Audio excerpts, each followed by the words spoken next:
Now, these experiments started not on tape recorders, but on paper. In 1959, Brion Gysin said that writing is 50 years behind painting and applied the montage technique to words on a page.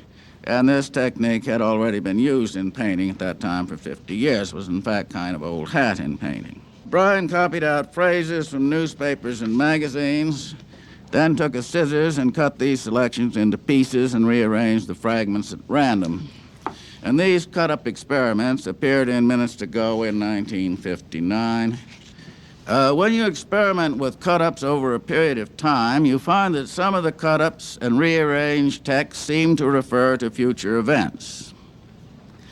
I cut up an article written by John Paul Getty and got, "It's a bad thing to sue your own father." This was a rearrangement and wasn't in the original text.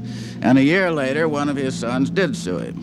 I mean, it's just purely extraneous information. It meant nothing to me. I had nothing to gain on either side. We had no explanation for this at the time. It just suggesting the press, when you cut into the present, the future leaks out. But we simply accepted it and continued the experiments. The next step was cut-ups on the tape recorder, and Brion was the first to take this obvious step.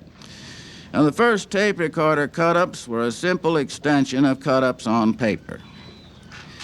There are many ways of doing these, but here's one way. You record, say, 10 minutes on the recorder. Then you spin the reel backwards or forwards, just like that, without recording. Stop at random and cut in a phrase.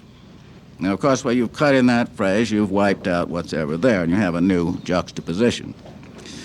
Now, how random is random? We know so much that we don't consciously know that perhaps the cut-in was not random. The operator, on some level, knew just where he was cutting in. As you know, on some level, exactly where you were and what you were doing 10 years ago at this particular time. But you couldn't, most of you couldn't, there are a few freaks that can, make that knowledge consciously available. And the same way, while you're doing the tape, on some level, you know just exactly where your words are. So cut-ups put you in touch with what you know and do not know that you know.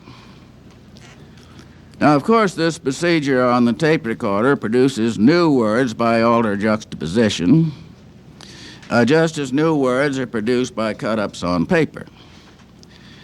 Well, we went on to exploit the potentials of the tape recorder, cut up, slow down, speed up, run backwards, inch the tape, that means work it back and forth across the tape head, play several tracks at once, cut back and forth between two recorders. Now, here are some tapes which Brion made with all the technical facilities of the BBC in London, and they show, I think, what can be done with a human voice and one phrase.